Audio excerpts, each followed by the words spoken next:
하시고 유튜브를 통하여 이 자리에 와 계시는 해외 동포 여러분, 우리 조국 대한민국이 지금 건국 후 70년 만에 드디어 국가가 해체되기 직전에 와 있습니다.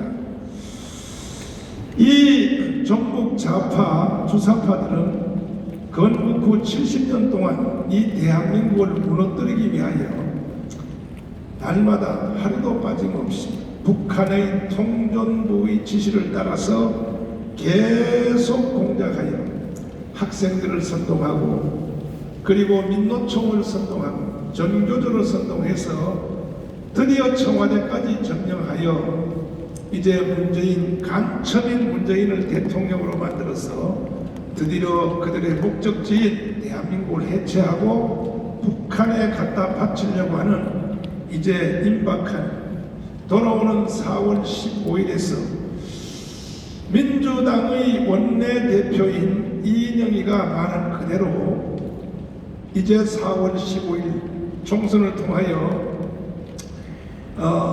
그때부터 이제 평화헌법으로 개헌해서 사회주의를 하겠다 하는 노골적으로 이것을 선거 구호로 내세웠습니다. 어떻게 하다가 대한민국이 이렇게 됐을까요? 직접 한번 들어보겠습니다. 와이타임스 뉴스입니다. 우리 시청자들께서 꼭 알아야 될 뉴스, 꼭 관심을 가져야 될 뉴스들을 콕콕 찍어서 여러분께 전해드리고 있습니다. 이인영 더불어민주당 원내대표가 총선 이후에 대한민국 체제를 본격적으로 사회주의 체제로 전환하겠다는 발톱을 드러냈습니다. 이인영 민주당 원내대표는 4일날 한 일간지하고 인터뷰에서 이번 총선이 시장, 종교, 언론 같은 분야의 기존 패권이 재편되는 계기가 될 것이다 그러면서 총선 후에 토지 공개념과 비정규직 차별 철폐 해소를 위한 동일노동, 동일임금, 경자 유전 원칙 등을 이렇게 개헌 주제로 해가지고 다뤄야 되겠다라고 말을 했습니다. 이인영 원내대표는 또 총선 결과를 통해서 만들어진 정치 지형 속에서 개헌 논의를 하는 게 바람직하다 그러면서 권력 책임만이 아니라 기본권, 사회 경제적 질서, 지방 분권, 생명권, 정보권 등 포괄적 주제를 놓고 개헌 논의를 해야 된다라고 했습니다. 부동산 정책에 대해서도 이 부동산 문제 해소 차원에서 토지 공개념을 적용할 필요가 있다 그러면서 사적인 토지 소유권 제한을 가하고 공공적 의미를 부여하는 토지 공개념이 구조적 대책을 위한 그런 밑거름이 될 수 있다. 한마디로 무슨 말이냐면 공산주의 하겠다 그런 뜻입니다. 이러한 이 더불어민주당의 원내대표가 공식적으로 4월 15일 총선 이후로 대한민국을 공산주의 하겠다, 사회주의 하겠다, 모든 국가의 땅을 국가가 공유하겠다, 그리고 모든 주택은 국가가 지정해 주겠다, 이런 말을 듣고도 국민들이 조용하고 있습니다. 국민들이 지금 정신을 못 차리고 있습니다. 이것이 평양방송이 아닙니다. 평양방송이 유튜브에 들어가거나 여러분 인터넷 들어가면 공식적으로 이인영이가 한 기자회견이 다 나오고 있지 않습니까? 자, 그럼 왜 이렇게 됐을까요? 우리 국민들이 도대체 왜 이렇게 됐을까요? 평창 동계올림픽에서 이미 문재인은 대선을 했습니다. 나는 앞으로 대한민국을 해체하고 북한에다 갖다 바치겠다 하는 말을 공개적으로 이미 선포를 했습니다. 선전포고를 했습니다. 다시 한번 여러분 들어보시기 바랍니다. 제가 존경하는 한국의 사상가 신정복 선생은 제가 존경하는 한국의 사상가 신정복 선생은 제가 존경하는 한국의 사상가 신정복 선생은 자, 여러분 이놈을 어떻게 해야 될까요? 어떻게 하냐고요? 일산은 좀 깨어있는 것 같습니다. 근데 이런 말을 듣고도 국민들이 가만히 있는 거예요. 조용한 거예요. 왜 그럴까? 그동안에 70년 동안 국민들이 공산주의에 적응이 된 거예요. 적응. 계속 치고 빠지고 치고 빠지고 치고 빠지고. 만약에 이런 말을 30년 전에 했다 그러면 바로 총살당해 죽습니다. 30년 전에 했습니다. 근데 이미 국민들이 계속 듣던 말이라서 이제는 적응 훈련이 돼가지고 개구리가 말이죠. 처음부터 찬물에 넣고 서서히 불을 떼면 적응이 돼서 아이고 따뜻해, 아이고 신경통이 다 났네. 그래서 뜨거운 물이 쾌감으로 느껴져서 죽을 때까지 쾌감 속에서 쫙 뻗어 죽는다는 거죠. 그러나 처음부터 뜨거운 물에 개구리를 탁 집어넣으면 펄떡 뛰어납니다. 한번 보시겠습니다. 개구리 한번 잘 보시라고. 개구리 다시 한번 보시죠.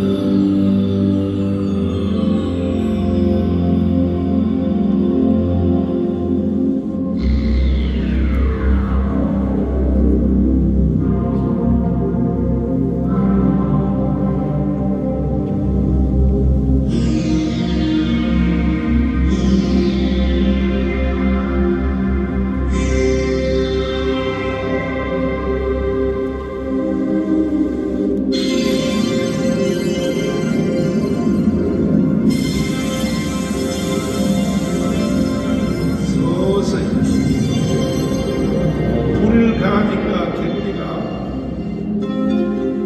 따뜻함을 느끼죠. 물이 뜨거워지면 이제 뜨거운 물이 쾌감으로 느껴진다는 거죠. 지금 대한민국 국민들하고 똑같은 상태에 빠지는 것입니다. 그래서 결국은 자기가 거기서 죽는지도 모르고 나오지도 않고 뜨거운 물에 적응이 돼가지고 서서히 이제 드디어 최후를 맞이하게 되는 이 개구리가 바로 누구냐? 대한민국 국민이 이 상태에 빠졌다는 거죠. 죽는 줄도 모르고 국민들이 특별히 30, 40대 젊은 사람들이 뭔지도 모르고 뭐 대깨물 대가리가 깨져도 문재인이 좋다고 그래 한번 죽어보세요. 막상 자 드디어 최후를 맞이했습니다. 죽었습니다. 우리 국민들은 이 개구리처럼 되면 돼요 안 돼요? 돼요? 그러나 처음부터 뜨거운 물에다가 개구리를 한번 던져보겠습니다. 어떤 일이 일어나는가? 자 보시면 45도입니다. 45도에다가 개구리를 딱 던졌다는 거예요. 어떤 현상이 일어납니까? 자 한번 보시면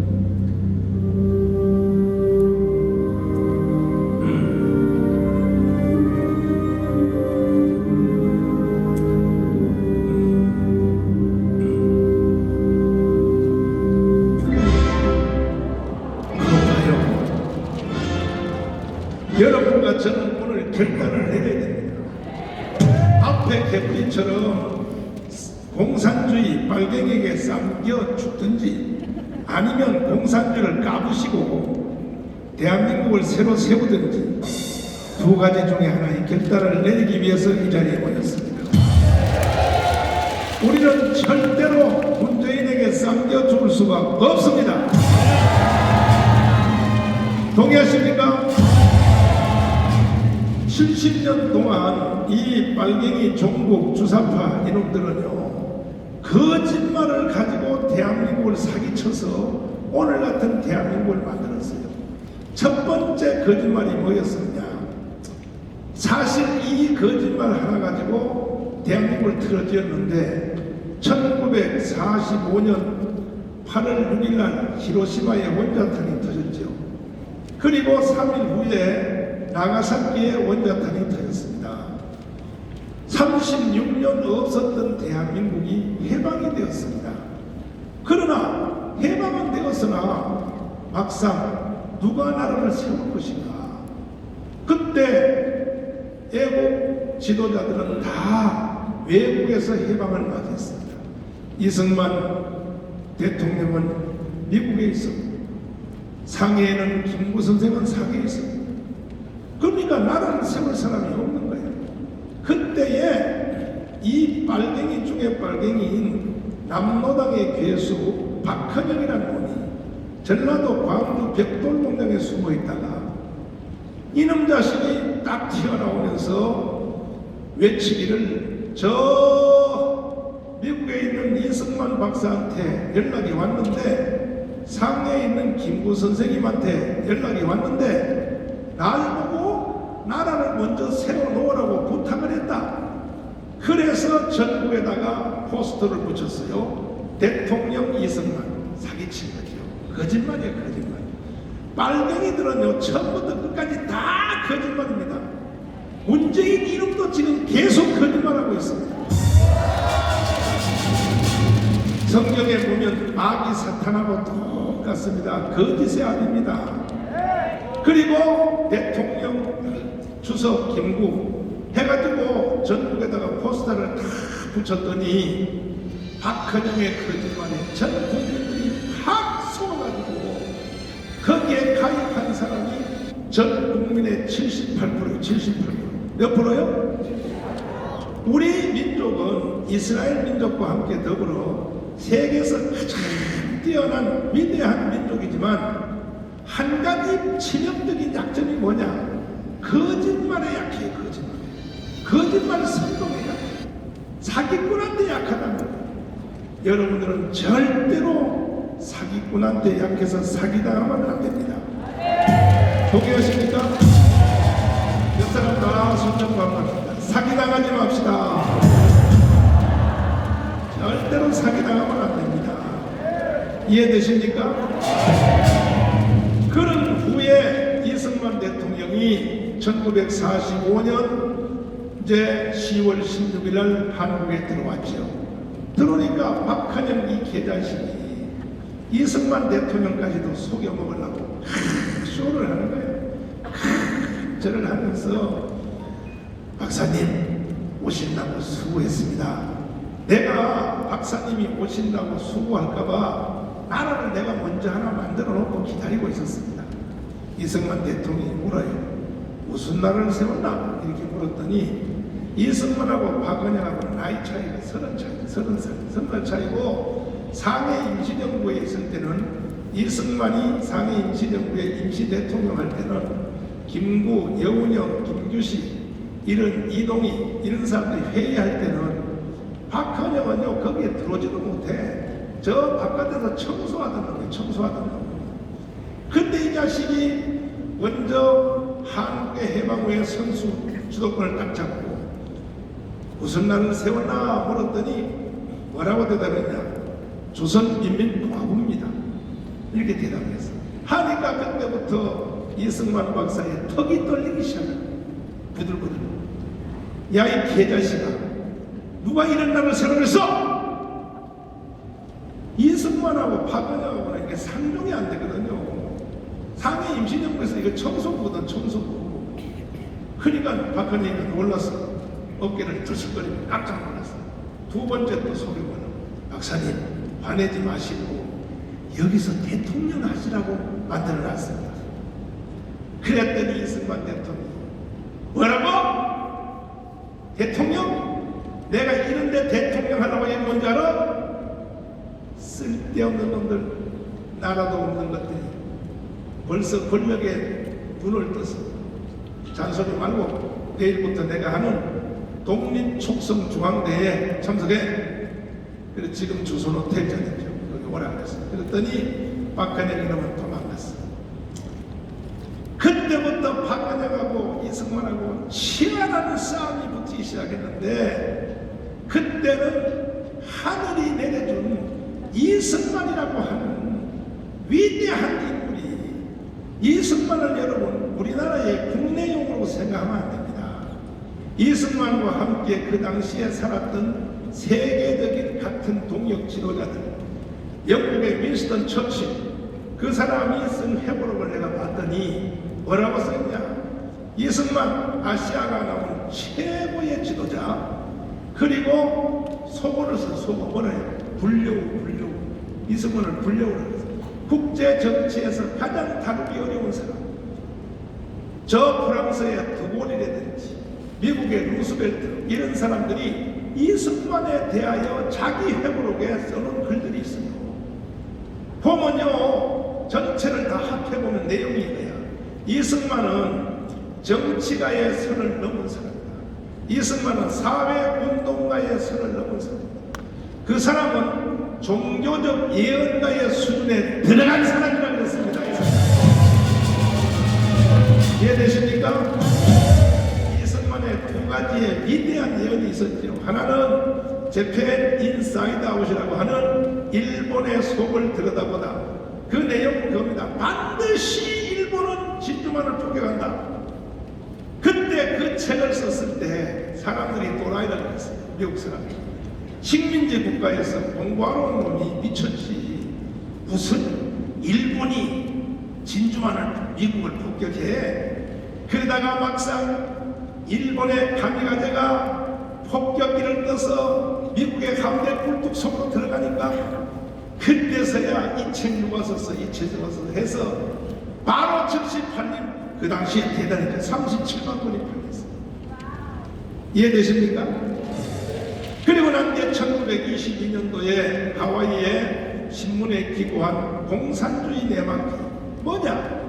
1917년 볼셰비키 혁명을 일어나는 것은 세계적 지도자들이 다 보게 되었죠. 미국의 루스벨트까지도 뭐라고 말했냐? 저 17년 소련에서 일어난 볼셰비키 혁명은 하나님이 주신 혁명이고 속았어.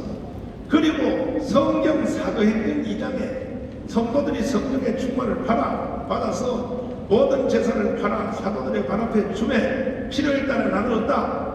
성경의 제도를 가장 현실화시킨 이 제도가 공산주의라고 누가 그랬는지 아세요? 미국의 대통령 루스벨트가 그렇게 말했다고요. 완전히 속아 넘어간 거지. 그리고 앞으로 전 세계는 공산주의로 가는 길밖에 없다. 루스벨트 말이야. 루스벨트 말.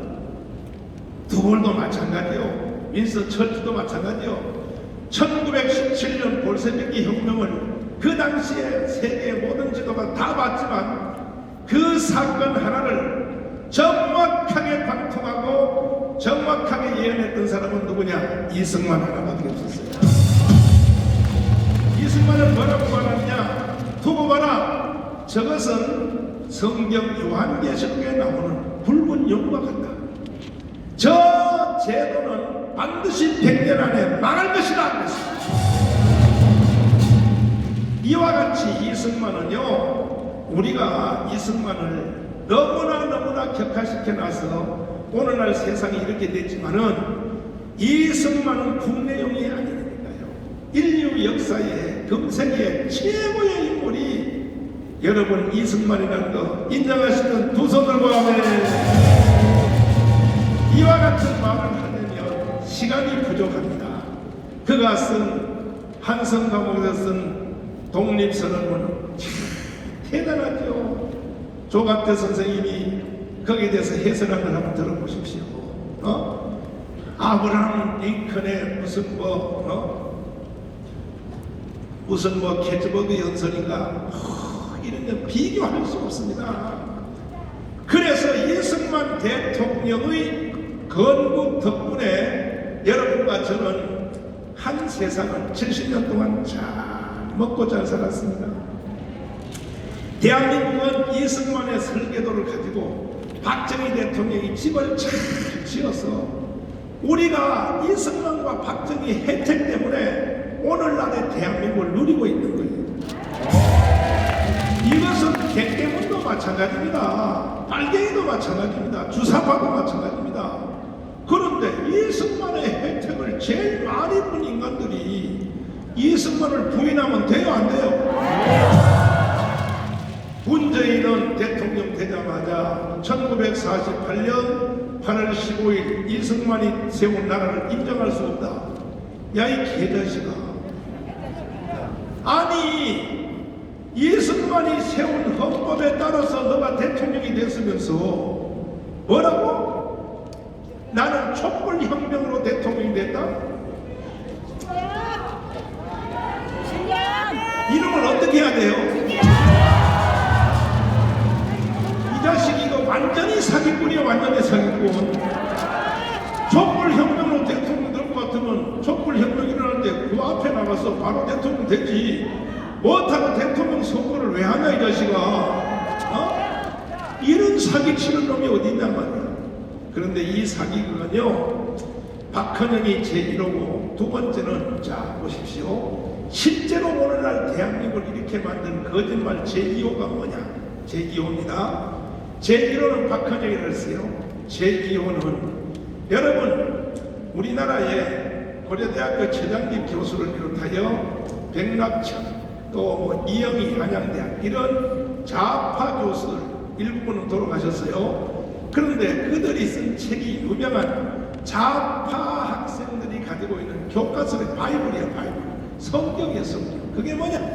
해방 전후의 인식사항. 해방 전후 인식사항.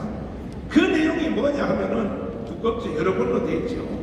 근데 말을 막 돌리고 막 헷갈리게 막 돌리고, 아까도 이인영이가 말 돌리는 거 봐요. 뭐 무슨 뭐 동일노동 통일임금 그 뭘 말을 그렇게 복잡하게 해. 그냥 공산주의 하겠다 이러면 끝나는 거지. 뭐 동일노동 통일노동 이 말을 막 헷갈리게 한단 말이야. 그런데 그때에 이 해방 전후에 무슨 일이 있었냐, 그 말을 해방 전후의 인식사항. 이 바로 두 번째 거짓말 때문에 오늘날 이 대한민국의 온 국민들이 다 속아가지고 지금 여러분까지도 여기 속은 사람 많아요. 그래서 아까 개구리처럼 공산주의에 지금 쌈겨 죽는 줄도 모르고 이게 뭔지도 모르고. 자, 내용이 이겁니다. 히로시마 원자탄이 터졌을 때 오키나와에 있는 미군이 한국에 들어왔어요. 왜 들어왔느냐? 여러분 이거는 잘 들어야 돼요. 공짜로 들으면 안 돼. 이거 좀 등록금 내야 돼. 이게 아주 중요한 거예요. 등록금 낼래요? 네. 여기 눈 보니까 아까 헌금할 때 이미 냈다고 그러네. 좋아요. 헌금할 때 미리 냈으니까 내가 공짜로 가르쳐줄게요. 그러니까 오키나와에 있는 미군이 한국에 들어왔어. 왜 들어왔냐? 처음에 들어올 때는 이유가, 미군이 한국에 들어올 때는 그때 우리나라에 일본 분들이 34만 명이 있었어요. 몇 명이요? 왜 34만 명이 일본군이 있었느냐? 일본이 조선을 먹고 난 뒤에 조선을 통치해야 되니까. 그래서 일본 군대가, 일본 가족, 일본 사람들이 34만 명이 있었고, 저 중국을 틀어지기 위해서는 76만 명이 요즘 말로 심양이죠. 만주, 관동군, 그걸 관동군이라고 해. 일본 군대는 중국은 우리보다 배 있었어요. 그런데 해방이 딱 되니까 일본 분들이 일본으로 나갈 때 그냥 나가는 거야. 군인들의 속성은 뻔해요. 그냥 나겠어요. 여자들 성폭행 하게 돼 있어요. 군대 인권 성폭행이에요, 여자들은. 그리고 또 문화재 다 관리해서 가지고 나가요. 그래서 오키나와에 있는 미군이 왜 해방된 한국에 들어왔느냐? 9월 6일 날 들어왔어요. 왜 들어왔냐? 해방된 지 한 달 만에 미군이 한국에 온 이유는 일본 분들을 무장 해제시키고 군복을 벗기고 총을 뺏고 부산항으로 내어 쫓기 위해서 미군이 처음에 한국에 왔다 이 말이야. 이해됐습니까? 이해됐어요? 그리고 3년 동안 일본군을 내쫓고 그리고 한국을 안정시킨 뒤에 대한민국 국민들에게 물어봤어요. 이왕 우리가 온 겸에 국가부터 세워주고 갈 테니 어떤 국가를 세워주기를 원하냐 하고 수도권을 중심으로 하지 중장이, 다그라스 메가드 바로 밑에 있는 하지 중장이 정경군 사령관이 물어봤더니, 첫째 공산주의, 두 번째 사회주의, 세 번째 자유민주주의 표시를 하라 그랬더니 하하, 우리나라 국민들의 82%가 뭐라고 대답했냐? 공산주의 더하기 사회주의를 세워달라고 대답을 했어요. 왜? 그때 우리나라 국민들은 글을 못 쓰는 사람이 80%예요. 그러니까 뭐가 공산주의인지 뭐가 사회주의인지 말조차를 몰라. 앞에 나오니까 내 앞에다 동그라미 낮춰버린 거야.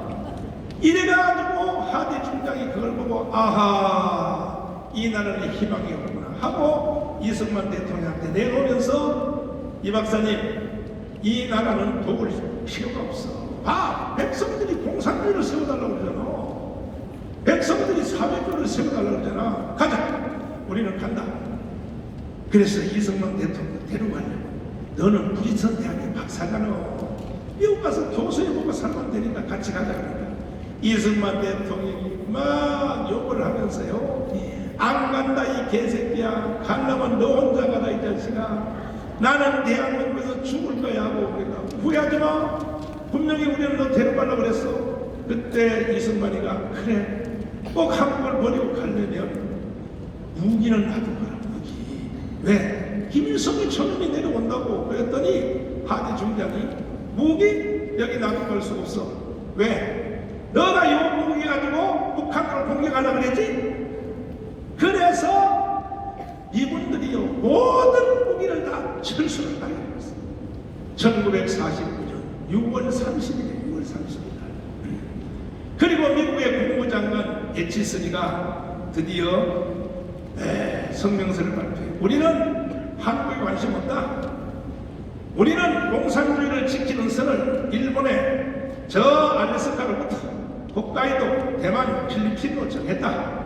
이렇게 선포하니고 1년 후에 일어난 것이 바로 6.25요. 6.25. 뭐라고요? 그러면 미군이 한국에 처음 왔을 때와 6.25가 일어나니까 미군이 다시 두 번째로 들어왔어요.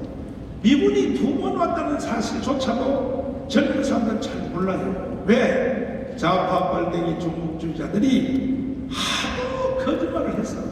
아까 개구리처럼 완전히 세뇌를 시켜가지고. 그러면 세뇌를 시킨 두 번째 거짓말이 뭐냐? 해방 후에 오키나와에 있는 미군이 한국에 왜 왔냐? 그 이유가 뭐냐? 일본군이 물러간 자리에서 미군이 일본군을 대신하여 우리를 식민지살이 시키려고 왔다. 이겁니다. 이것이 바로 그 두껍고 여러 번 어떤 해방 전후사 인식. 말이 고상한 것 같죠? 해방 전후사 인식이라니까 뭐 말이 아주 그냥 뭐 화려하죠? 아니고 딱 한마디로 요약하면 이거라고. 뭐냐? 미군이 왜 한국에 왔느냐? 일본군을 몰아내고 지들이 대한민국을 식민지살이 시키려고 한다. 이것이야 내용이. 이게 바로 우리나라의 해방 후에 두 번째 거짓말입니다. 그럼 여러분에게 물어보겠습니다. 지금 평택에 와 있는 미군이 한국을 식민지살이 시키려고 왔나요? 그래서 미제국주의라 그래. 미제국주의 저놈들이. 내가 청와대 앞에다가 텐트를 쳐놓고 싸우는 줄 알아요 몰라요? 하루에 몇 팀이 앞에 지나가. 뭐 민노총, 정의교조, 뭐 이석기, 뭐 데모팀이 지나가는데 제일 앞에 프랭카드를 딱 들고 가는 구호가 뭔지 알아요? 미군 철수요. 미군 철수. 그러면 여러분 들어봐요. 미군은 철수하면 돼요 안 돼요? 돼요? 미군을 철수하면은 미군만 나가는 게 아니야. 미군이 나갈 때는 달러가 다 따라서 나가게 돼 있어요. 달러가. 그런데도 쟤들이 왜 미군 철수를 주장하느냐? 공산주의 하겠다 이 말이야. 공산주의 하겠다. 그래서 그러면 미군이 한국에 온 이유가 일본군을 몰아내고 식민지살이 시키러 왔다. 이거는요 완전히 거짓말이에요. 왜 거짓말이냐? 만약에 미군이 한국을 공산주의 시키려고 아니 여기다가 일본군 대신에 식민지살이 시키려고 왔다면 미군이 갈 필요가 없죠. 1949년도에 뭐하러 가? 누가 뭐 가라고 하는 놈이 있어? 미군을 몰아내는 힘이 있어? 없어요. 미군이 스스로 나간 거예요. 스스로. 그러니까 49년 6월 30일 날 미군이 스스로 한국에서 나갔다는 자체가 미군이 식민지살을 시킬 의도가 있다 없다? 전혀 없었던 것에 대한 증거라 이거야. 증거. 이해되십니까?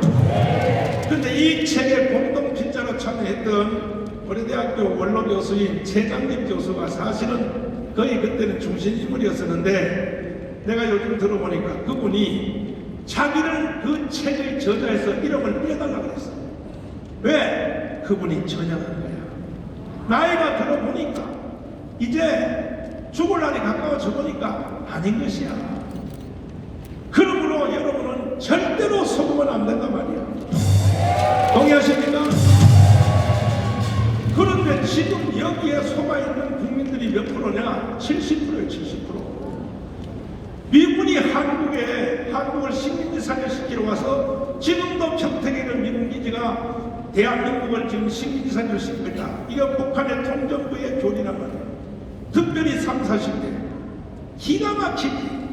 한 인간이 거짓말에 속으면 신세 조지는 거야. 신세 조지는 거야. 절대 여러분은 거짓말에 넘어가면 안 될 것입니다. 그러면 얘들이 그 후에도 계속 거짓말을 하고 거짓말을 이어받아서 문재인도 지금 계속 거짓말을 하는데 문재인 올해 기자회견 하는 거 봐요. 안 들어봐요. 경제는 너무너무 잘 되고 있고 아니 사실이에요 또라이요? 근데 걔들은 자기들도 알면서 왜 저 거짓말을 하느냐. 공산주의에 원리가 있어요. 거짓말도 반복하면 사실이 된다. 거짓말도 계속하면 사실된다. 요 정법을 가지고 이번에 4월 15일 날 저희들이 선거를 하려고 그래요. 그러니까 보십시오. 사회주의 하겠다고 공식 선언했어. 그래서 이번에 선거는 선거가 아니에요. 사느냐 죽느냐 사느냐 죽느냐.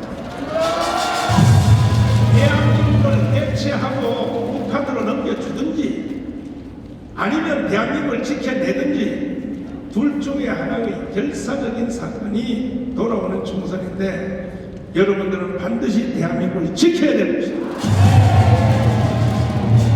지금 내가 전국에 다니면서 계속 이것을 연설하고 설교하고 가르치니까 또 저 빨갱이들이 나를 고발해가지고 경찰에서 먼저 번처럼 나를 체포하러 온다고. 그래서 다음 주 원래는 내일 또 영장 실질심사를 받으러 오라고 그랬는데 고양인 변호사님이 조정해서 월요일 날 내가 체포영장 받아서 다시 가게 되었습니다. 왜 그러냐? 저놈들이 나를 감방에 집어넣으려고 저 바람 떠는 것은 저들의 정체를 내가 폭로하고 다니니까. 정강훈 이 자식을 여기 놔뒀다가는 자기들이 못 이기게 생겼으니까 나를 반드시 감옥에 넣으려고 그러는데 나는 절대로 감방을 안 들어갑니다. 나는요 선거운동 한 적도 없고 나는 불법 모금한 적도 없고 나는 대한민국을 지키기 위하여 사는 겁니다. 이제 시간이 없어요. 시간이 없습니다. 이제 우리는 돌아오는 3.1절 국민대회를 통하여 문재인 저놈을 반드시 끌어내요. 동의하십니까?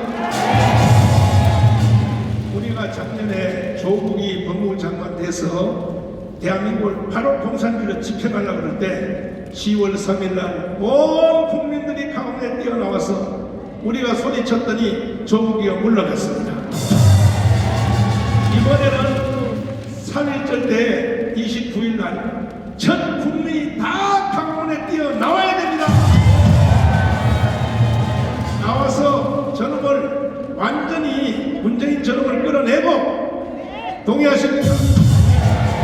수사판을 척결하고 대한민국의 헌법을 지켜서 이렇게 안 하면 여러분과 저는 김정은 밑에 살 준비를 해야 돼요. 우리는 그럴 수 없다 이거예요. 그럴 수 없어요. 우리는 반드시 이겨야 됩니다. 이거는 정치도 아니요, 이것은 선거도 아니요, 우리의 생존의 문제입니다. 생존의 문제. 동의하십니까? 절대로 거짓말에 속으면 안 됩니다. 거짓말을 이겨내야 되는 것입니다. 지금 문재인은 내가 볼 때에 초조하면 무슨 짓을 할지 모르겠습니다. 아마 선거 임박에서 선거가 불리할 때 되면 저게 계엄령을 선포할지 뭔 짓을 할지 나는 걱정하고 있습니다. 이제 문재인이가 어떤 개지랄을 떨어도 우리는 목숨 걸고 대한민국을 지켜야 됩니다. 동의하십니까? 동의하십니까? 누리지 못한 자는 누릴 수가 없습니다. 그래서 오늘 이 자리에 참석하신 일산 성도 여러분, 여러분들은 여러분들만 깨달았다고 좋아할 일이 아니라 교회 안에서도 아직도 30, 40대 젊은 사람들은 아직도 빨갱이한테 속아가지고 거짓말에 속아가지고 말이야. 그러나 막상 여러분 두고 보세요. 대한민국을 진짜로 문재인이가 해체시키고 4월 총선에서 지들이 200석을 해서 평화헌법을 만들어서 낮은 단계 연방제를 찍고 북한으로 실제로 갖다 바치려고 시도한다면 문재인을 위하여 대가리 깨져도 좋다고 하는 대개문도 그때 가서는 동의할까 안 할까? 대개문이라도 동의할까 안 할까? 동의 안 하겠지. 그러나 그때 가면 늦은 거예요. 그때 가면 이미 끝나는 거예요. 그래서 젊은 사람들 잘 들으세요. 잘 들으세요. 말귀를 알아들을 줄 알아야 돼. 그날이 오기 전에 우리는 선제적으로 이겨야 된다 이 말이에요. 동의하십니까? 그럼 약속 한번 해주시고 저는 마치겠습니다. 29일 날 3.1절 때 강원 광장에 그때가 나는 있을지 구속되어 있을지 모르지만 내가 있든지 없든지 관계없이 여러분들은 다 참여해 주시고 약속하시는 두 손 들고 만세. 됐어요. 이렇게 하면 살 수 있는 거야. 할렐루야. 그 다음에 여러분들만 오면 안 되고 여러분들이 한 사람이 10명씩 이 사실을 다 알려서 국가가 해체된다, 북한은 넘어간다, 이렇게 모든 사람에게 접하여 아는 사람, 가족들 다 데리고 그래서 이번 3.1절 대회는 제2의 건국이 이루어질 수 있도록 여러분 함께 해주시기 원하시는 두 손 들고 만세. 할렐루야. 절대 거짓말에 속으면 안 되는 거예요. 속을 거짓말이 따로 있지. 사소한 거짓말에 속을 수는 있어도 국가의 운명을 놓고는 사기에 넘어가면 안 되는 것입니다. 동의하십니까? 이해됐으면 하네. 3.1절 때 토요일 날 29일 날 그래도 안아도 될 사람을 내가 알게 될게. 첫째, 병원에 입원해 있는 사람만 안아도 돼. 깨드릴게요. 그 사람은 병원에서 유튜브를 보면서 참여하면 돼요. 두 번째로 몸의 건강 상태가 나보다가 더 심한 사람을 안아도 돼요. 나는 사실 걸어다니기도 힘든 상태예요. 나는 작년에 목에뼈에 수술을 받다가 지금요 비틀거리면 걷거든. 그래도 나는 애국운동해요. 왜? 우리 조국 대한민국을 나는 빨갱이한테 넘겨줄 수 없다 이 말이야. 이해되십니까?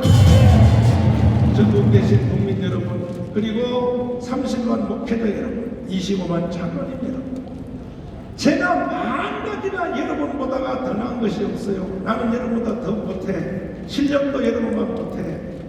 여러분만큼 나는 모든 것이, 돈도 여러분이 더 많아. 다 낫지만 요 국가에 대한 하나만큼은 내가 여러분보다가 조금 더 압니다. 요거 하나만큼에 대해서는 제가 하자는 대로 한번 해 주시기만 합니다. 나는 이 분야에 대해서 목숨 걸고 공부를 해왔기 때문에, 그리고 30년 동안 애국운동하면서 하나님이 나의 영의 눈을 열어주시기 때문에 내 눈에는 딱 보여요. 지금 대학교들이 보인다 이 말이야. 그러므로 여러분 꼭 3.1절 때에서 우리가 승리해야 됩니다. 세 번째로 나이가 나보다 더 많은 사람 알아도 돼요. 내 나이가 올해 몇 살이냐? 95살이야. 저 걸장머리 없는 분 봐라. 아니 영적 나이가 그렇다고. 95살이요. 그러니까 96살 때부터는 안 와도 돼요. 김동긴 교수님은 나이가 93이에요. 그런데도 토요일날 와요 안 와요? 그냥 여러분도 다 참석해야 돼. 다 참석해야 돼. 이해되시냐고 하면 어떤 핑계도 없다. 나라부터 살려놓고 보자. 동의하십니까? 전파를 하겠다. 이승만 대통령은 나라가 무너진 상태를 보고 이승만 대통령은 이와 같은 연설을 했습니다. 1941년도에 한번 이승만의 연설을 들어보시기를 바랍니다. 자, 직접 한번 들어보세요. 나는 이승만입니다. 미국 와싱턴에서